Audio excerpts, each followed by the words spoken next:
Hello everyone, welcome to iFast TV. My name is Amir Hamzah, I'm from iFast Global Markets.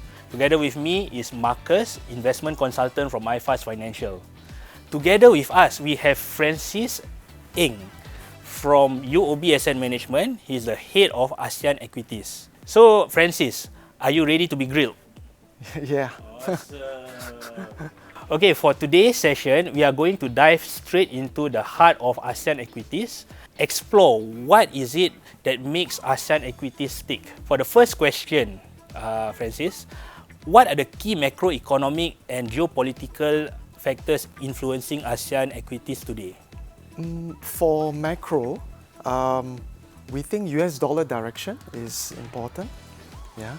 So currently, US dollar is exhibiting some strength. That's underpinned by a higher for longer rate narrative. Yeah.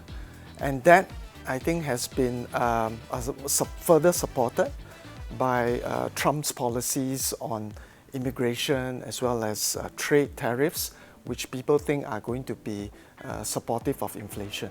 Yeah? So that's on the macro front. So for geopolitics, geopolitical tensions have translated into trade tensions, right? And that, I think, has subsequently translated into supply chain shifts. We have seen that happening, and ASEAN is actually a beneficiary of that. If you look at foreign direct investment trends, right, there's a lot of money flowing into ASEAN. Yeah? That has accelerated from 2015 all the way to 2023. And based on projections, they are looking at FDIs, or foreign direct investments, to increase from $230 billion to $300 billion by the time by 2030. So those are some staggering numbers, and you know that should benefit ASEAN over the medium to longer term. Yeah, so Francis, you shared about the macroeconomic conditions, then talked about political, which translated into trade sort of tensions. So the big question on everyone's mind is, what's your outlook for ASEAN? I think a lot of investors have always been, more focused on the US, maybe more on the broader picture. Maybe they're looking at different sectors. How about ASEAN, which has not really been talked about by many investors? We see the market returns in ASEAN underpinned by corporate earnings. So if you look at corporate earnings growth in ASEAN for this year, we are looking at high single digit. Yeah? So that should help to underpin market returns, we think, in ASEAN. And earlier on, I mentioned about US dollar strength, right, which is generally a headwind for emerging markets and ASEAN. We think that ASEAN is actually quite well positioned to mitigate some of these headwinds. ASEAN is inherently a more defensive region, yeah? And this is especially true for markets such as Singapore and Malaysia. Historically, when emerging markets have faced headwinds, Malaysia and Singapore have a tendency of doing relatively better. Yeah? If you look at relative foreign ownership levels, so if you compare to at the start of, let's say, Trump 1.0 to where we are now, the foreign ownership levels are a lot lower. We are talking about at least close to about $30 billion lower. So simply, the less you have, the less selling pressure we could face from foreign investors. And thirdly, there is quite good valuation support for ASEAN at this level. So we think that those factors in combination, we think will help to support ASEAN markets. Yeah. Wow, that is very interesting. But for me, as an advisor, in ASEAN, let's say if I want to invest in the ASEAN sector, which sectors within ASEAN do you prefer right now? That's quite a common question. Yeah. So generally, we prefer the domestic-centric sectors. So these are sectors that depend a lot more on the domestic economy. Yeah? So examples would be things like banks, consumer, telecoms. And the good thing is, if you look at the market representation in ASEAN, it is heavily skewed to all these domestic-centric sectors. So there are a lot of opportunities there. And within those sectors, we try to look for companies or businesses which offer something extra. So I can give you a few examples. So like when we look at banks, we think that there are very good opportunities in the Sharia or Islamic banking opportunities in Indonesia, right? It's growing much faster than the average in the banking sector. Also within banks, we think that Malaysia's banks could look interesting because there is a potential for mergers and acquisition. So there's a potential for re-rating there. Yeah? So that's for banks. For consumer, we actually like the internet or the e-commerce platforms. Their growth rates tend to be much higher than the average sector. And some of these names are seeing a very strong momentum in their EBITDA. We also like things like online gaming opportunities in Philippines.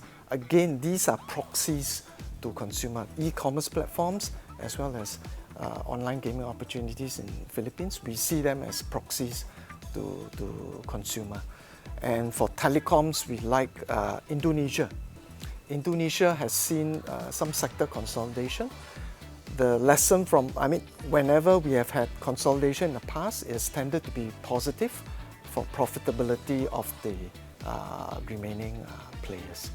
Yeah? So not just the sector, we want to look at companies that can give you a little bit more than just beyond what is the normal sector offering. Yeah. So more importantly, how is UOB AM different from other fund managers when it comes to investing in ASEAN equities?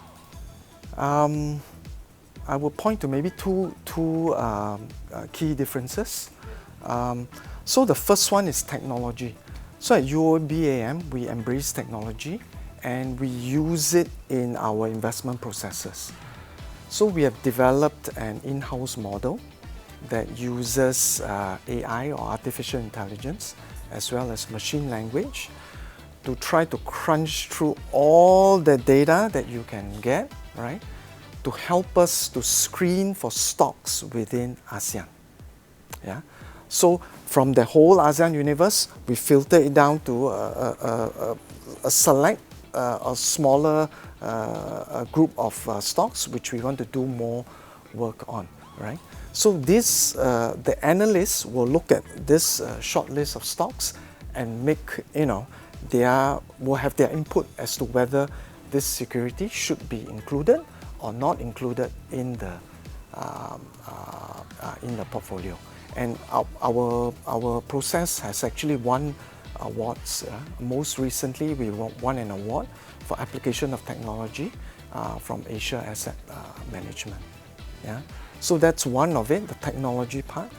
The other part I would say is the human part of it. So I told you that we use technology to help us get a short list of names to look at, right?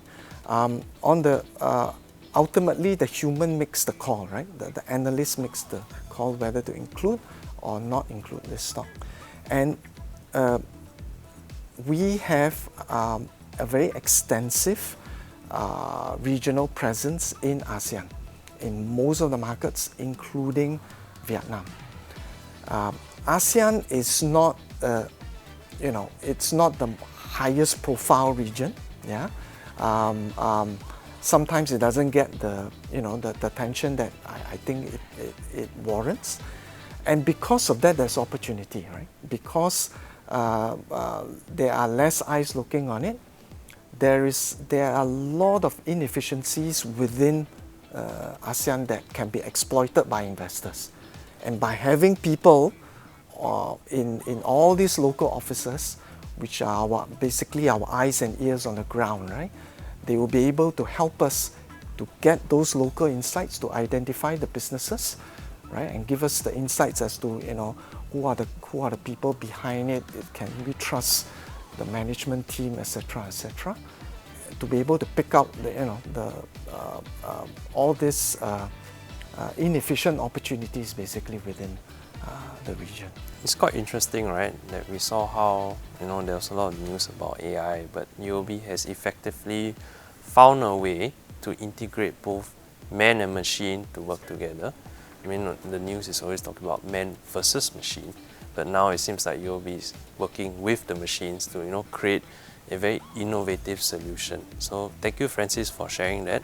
And to all our audiences that have tuned in for today's episode, hope you found this short little sweet podcast insightful, and we hope to see you again in the next episode. Bye bye.